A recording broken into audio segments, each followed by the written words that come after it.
Sveiki, mėly žiūrovai! Šiandieną svečiuojamės vienoje labiausiai augančių pagal gyventojų skaičių seniūnijoje Ringauduose. O mes jūs kviečiame patogiai įsitaisyti prie televizoriaus ekrano ir susipažinti su šio krašto žmonėmis, praeitimi ir dabartimi. Visai šalia Kauno įsikūrę Ringaudai gali didžiuotis vis didėjančių žmonių skaičiumi. Seniūno Viktoro Petravičiaus teigimu, šis miestelis tikrai nenusileidžia ir didmiesčiams. Tai yra priemiestinė, arčiausiai miesto turbūt. Vienas dalykas, antras dalykas, kad yra susisiekimas labai geras. Vadovai mūsų rajono labai geri, vadovauja ir gyventojai, pas mus gyventojų skaičius visą laiką didėja. Visa infrastruktūra čia padaryta yra ir daroma dabar, dar gerinama, asfaltuojami keliai, tvarkomas apšvietimas. Tik mieste turbūt tokių sąlygų nėra kaip čia. Mokykla labai puikiai pastatyta, nauja sporto salė graži, darželiai, Pyplių piliakalnis žymus yra gražus. Dviračių takai, buvau pamiršęs pasakyti, labai puikiai sutvarkyti. Pažiūrėkit, kiek turistų važinėja dabar. Aš galvojau iš pat pradžio, kad anksčiau nevažinės visai, kas su to dviračiu važinės. O dabar pažiūrėkit, kiek žmonių važiuoja laisvalaikiu dviračių takais. Pas mus yra bendruomenių turbūt 4. Tai tokias, dvi yra aktyviausias, tai yra Ringaudų bendruomenė ir Noreikiškio bendruomenė. Ringaudų bendruomenės yra centras, pastatyta vaikų žaidimo aikštelė padaryta, yra pagyvenusiems sporto trenirokliai pastatyti. Artimiau susipažinus su šios seniūnijos teritorijomis įsitikinome patys, kad tai puikiai besiplečianti vieta turinti ką pasiūlyti. O būsimi ūkininkai čia gali pasisemti ir praktinių žinių. Ir pas mus yra Žemės ūkio universiteto mokomasis ūkis, kur augina apie 300 galvijų. Tai šitie laukai ir priklauso mokomojo ūkiui ir vadovas yra Vladas Kurutis. Kur šiame mokomajame ūkiai yra mokama? Čia visi studentai mokinasi, juk visas specialybės ir ne tik žemės ūkio specialybės, bet ir ekonomikos, melioracijos ir visi kitos specialybės. Tai čia būtent šioje vietoje galima įgyti praktikos? Taip, čia būtent tą dalyką ir daro. Šalia kelio stovi sodyba su didelė pieva ir besiganančiomis ožkomis. Kiek toliau paėjus galima išvysti ir ponius.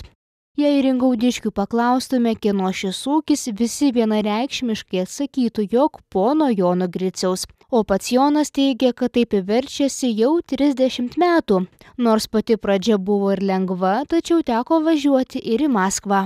Lietuvoje buvo tuo metu toks gal pagyvėjimas ir norėjosi, kad turėti tokių gražių gerų ožkų.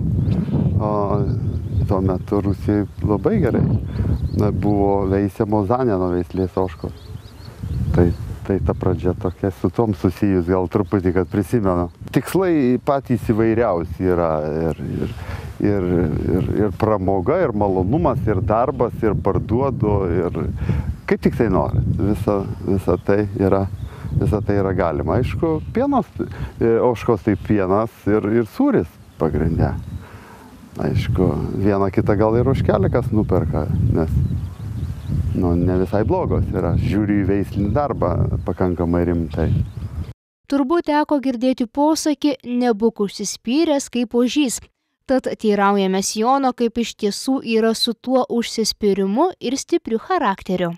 Ožiai turi ne tik charakterį labai stiprų, bet tankiausiai kvapą labai stiprų. Dėl to jie nelabai mėgiami yra iš tiesų, nes prisilietus prie ožio, tai gali kvepėti kokią savaitę, nenuplaudamas jokiais milteliais ar ten priemonėm cheminėm.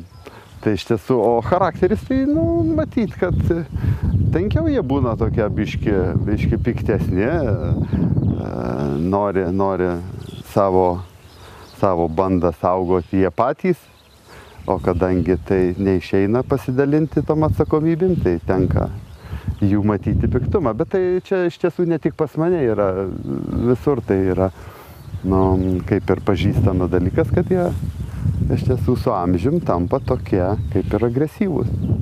Ar yra jūs užpuolęs? Esu turėjęs iš viso per tiek metų vieną tokį pakankamai agresyvų ožiuką, jo vardas buvo Velniukas, bet jis buvo be ragų, tai pakankamai dar toks nepavojingas. Bet taip, jis mane yra apkūlęs ne kartą, kaip nepastebėjau, kad jis artinasi prie manęs, iš tiesų, taip.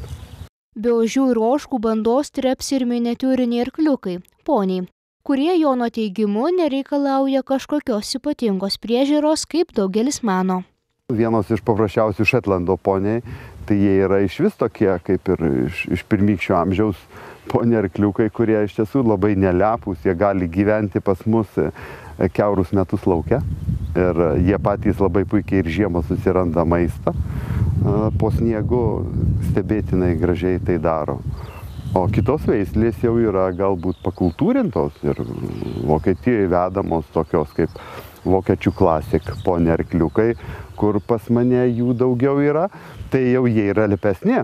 Ir iš tiesų jie kailį jau kitokį turi ir jų sudėjimas visai kitoks. Tai vat priklauso nuo veislės. O šiaip tai nėra jie labai sudėtingos priežiūros, jiem nereikia daug dėmesio, nereikia daug maisto. Jie atmintį gerą turi. Ant ponio arkliuko gali jodinėti ir jodinėja vaikai. Aišku, žmogus iki 50 kg drąsiai gali kokias 2 valandas normaliai joti su juo. Jie lygiai taip pat save laiko didžiuliais žirgais, kaip ir bet kuris kitas žirgas. Nes neįsivaizduoja, kai yra mažas. Taip, kad žmogus tiesiog žiūri į jį galbūt šiek tiek paprasčiau. Kaip mažiukas arkliukas, tai visi viską gali ir jam padaryti. Priliesti, paglostyti, jam ne visada patinka taip. Tokie du kaimynai kaip ožka, ožys ir ponius. Ar sutarė gerai, nesipyksta? Aš žinokit, kai kurie egzemplioriai. Aš turiu vieną tokį eržiliuką, kuris iš tiesų nepakenčia nei ožkos, nei ožio bendrystės. Niekaip. Pyksta tiesiog iš karto pamatęs, dantis šiepia. O tai kiti pakankamai normaliai reaguoja vienas į kitą. Tai čia irgi charakterio galbūt bruožai tokie yra.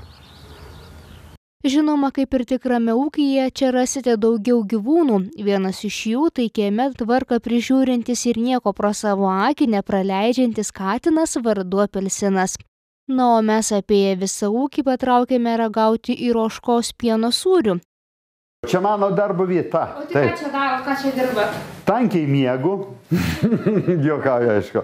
Miegot naktį galima truputį. Šiaip tai ką, pamelžus ožkas reikia pieną sudoroti, tai reiškia daryti kažką iš jo. Tai moku jogurtą daryti, moku tradicinį baltą varškės sūrį gaminti ir tikiuosi, kad išmoksiu dar kitokių sūrių gaminti. Dabar einu į mokyklą. Kaip tą sūrį pagaminti? Išduokit vasarą atėjo. Žinokit, pats dar nežinau. Bet gaminat? Kaip gaminat? Tiesiog tradiciškas baltas sūris, tai jis nieko nereikia gaminti, jis pats praktiškai pasigamina, jį tik reikia valgyti. Nors labai prašėme išduoti gaminimo receptą, tačiau nepavyko. Nieko virinti nereikia, tiesiog iš šaldytuvo pasiimi ir valgai. Pamelžus ožkas ant lentelės. Tai iš tiesų palaukiai surūksta, beeinant iš tvarto iki čia, dedi į sūrmaišį ir jau vakare sūris. Paskanavę sūrio ir paragavę jogurto, kuris taip pat gaminamas iš ožkos pieno, atsisveikinome su Jonu ir patraukėme į kelionę po Ringaudų seniūniją. Kraštotyrininkas Antanas Dagilis į Ringaudus atvyko 1962 metais ir nuo to laiko gyvenamosios vietos nepakitė. Čia nuo seno šaknis su šeimai leidęs vyras teigė žinantis, iš kur kokia šeima net yra atvykusi, o šio krašto istorija jam taip pat puikiai žinoma. Kai Garliauskas nusipirko Fredos dvarą grafas. 795 po trečio padalijimo šia pusė Nemuno priklausė Varšuvos kunigaikštystei, o ana pusė caro buvo nuosavybė. Baudžiauninkai tie patys, bet Suvalkijos ūkininkai visai kas kita buvo. Baudžiavą panaikino 7 metais, o Garliauskas 15 metais, nes Garliausko valdos buvo nuo Nemuno iki Grabavos, nuo Fredos iki Pažyrų, tai yra 2000 valakų, tai apie 40 000 hektarų. Turtingas žmogus buvo.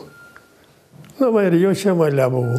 Bet dvarų paskui, kai nepriklausomybę pasiekėm, čia buvo gausybė. Dvaras prie dvaro. 19 amžius, tai galim sakyti, Garliausko dar buvo kaip palikimas. Nes jis valdė visus kaimus, jis turėjo čia palivarkų, visko jis čia turėjo. Ir iš jo dokumentų matyti, kad net keliem ūkininkam iš Ringaudų, bet tada vadinosi Ringvaldiškės, jisai suteikė laisvę valstiečiam, solidesniem, kurie galėjo įsipirkti žemę. Tai 19 amžius, o taip ir buvo, kada Ringaudai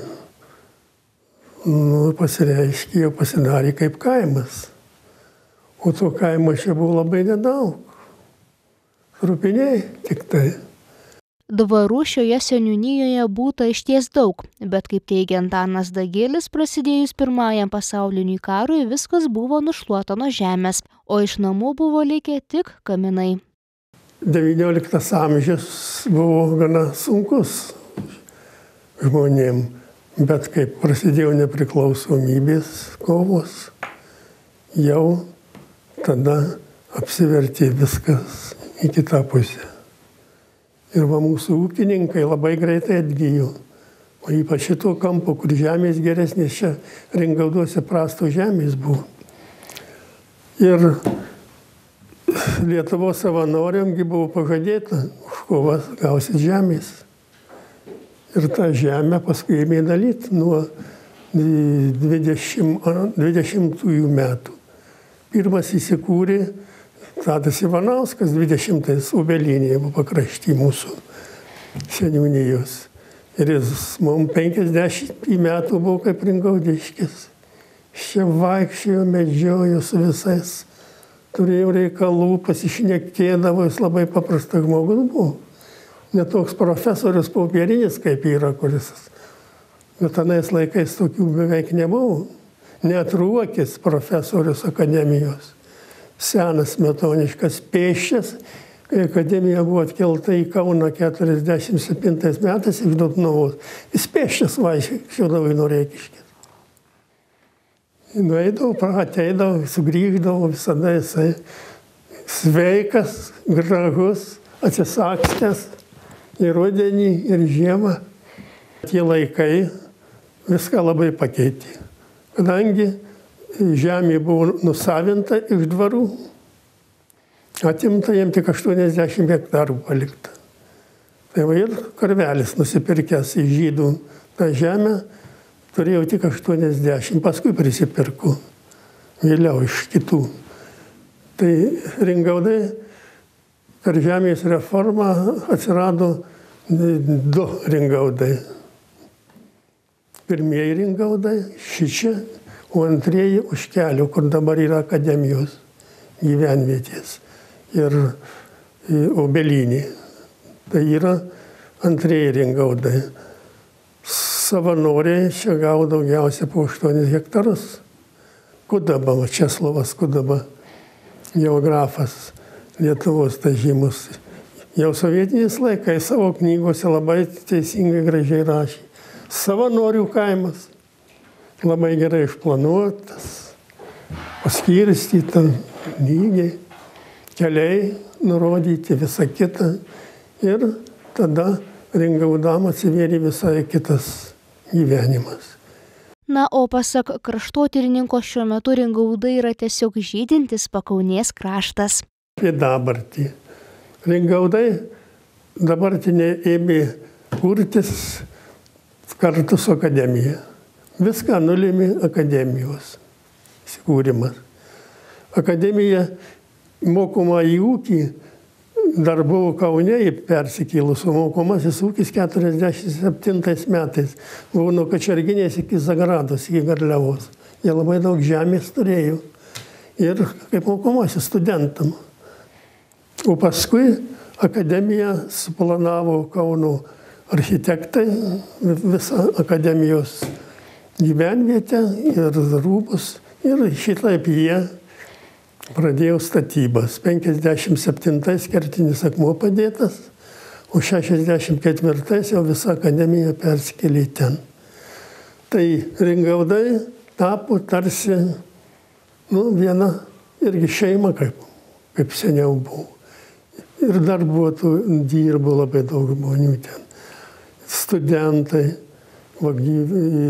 kurie čia mokydavosi, paskui baigdavo Kaune ar Kačerginėje, mokydavosi akademijoje. Dėstytojų labai daug. Kadangi gyventojų labai daugėjo, tai akademijai kuriantis Ringauduose net 9 kartus padaugėjo gyventojų. Nes čia ėmė kurtis daug kas, nukeliamieji iš kelių kaimų. Aš galiu kiekvienos sodybos pasakyti, iš kur jisai. Tai yra iš kaimų, per melioracijos vajų sukelti žmonės. Toliau akademijos darbuotojai, kontoros, mechanizatoriai, vairuotojai, mokslininkai, mokyklų darbuotojai. Reikia tik būti 6 metus išdirbus, prašom sklypą. Viskas skiria medžiagas ūkio direktorius, direktorato valioj, visa kita. Ir dėl to labai greitai čia augo. Ir Ringaudai tapo iš paprasto kaimelio, dabartinių kaimų, kokių Lietuvoje reikia turbūt paieškoti, jeigu 3200 gyventojų turi daugiau negu 20 gatvių. Jau mes patys paklystam, ne viską žinom. Antanas Dagilis taip pat 43 metus dirbo mokykloje. Mokė vaikus lietuvių kalbos ir literatūros. Nuo apsilankius šio vyro namuose tapo aišku, kad po darbų buvo ir nemažai pomėgių. Menu aš domėjausi dėl to, kad literatūra, mes kartu, kai dėstydavom, tai be kultūros, meno, literatūros nepadėstysi. Viskas turi kartu. Tai va dėl to ir kraštotyra labai tikdavo. Nesausa, įdomu. Ir va tokiu būdu ir rinkdavau. Kokie brangiausi jums jūsų širdžiai eksponatai, kuriuos labiausiai branginate? Kad taip negalvojau, kurį čia, kuris svarbesnis. Visi, kurie geresni, kur prastesni, tai kai buvo, taip ir lieka. Neskaitant įspūdingos paveikslo kolekcijos įvairių meno dirbinių, Antanas rinko atvirutes ir albumus. O kitame pastate šalia namo yra įrengtas tikras alaus skardinių muziejus. Jame stūkso net 6000 eksponatų, kuriems surinkti prireikė apie 20 metų. Kraštotyrininkas juokauja, kad jei norėtume apžvelgti visus jo kolekcijų eksponatus, prireiktų visos dienos. Keliaukime dabar į visai šalia Ringaudų įsikūrusią Obelynės sodybą, kuri atsirado tik dėka profesoriaus Tado Ivanausko. 1920 metais čia pastatė namą, įveisė sodą, kur buvo sodinami puošnūs kitų kraštų medžiai. Po profesoriaus mirties Obelyne pradėjo rūpintis Tado Ivanausko dukra Eleonora su vyru Algirdu. Daugelį metų puoselėję ir prižiūrėję šią sodybą savo lėšomis, nusprendė perduoti ją Kauno rajono savivaldybei, kur šiuo metu yra kuriamas Kauno rajono muziejaus filialas. Šią vietą profesorius pasirinko neatsitiktinai, jis norėjo gyventi gražioje miško aplinkoje, kai buvo įpratęs vaikystės metais savo tėviškėje. Tai ne tik graži, bet ir patogi vieta esanti arti Kauno, o po darbų Tado Ivanauskui buvo nesunku ir ją pasiekti. Jeigu mieste turėdavo Kaune paskaitas, tai po paskaitų visada atvažiuodavo. Ir profesorius stengdavosi viską dirbti čionais.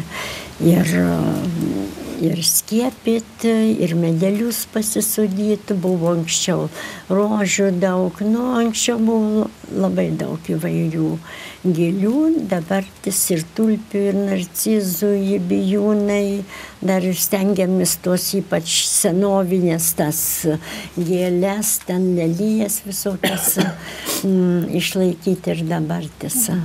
O kiek mes sugebame jau dviese, vaikai kiek nors padeda.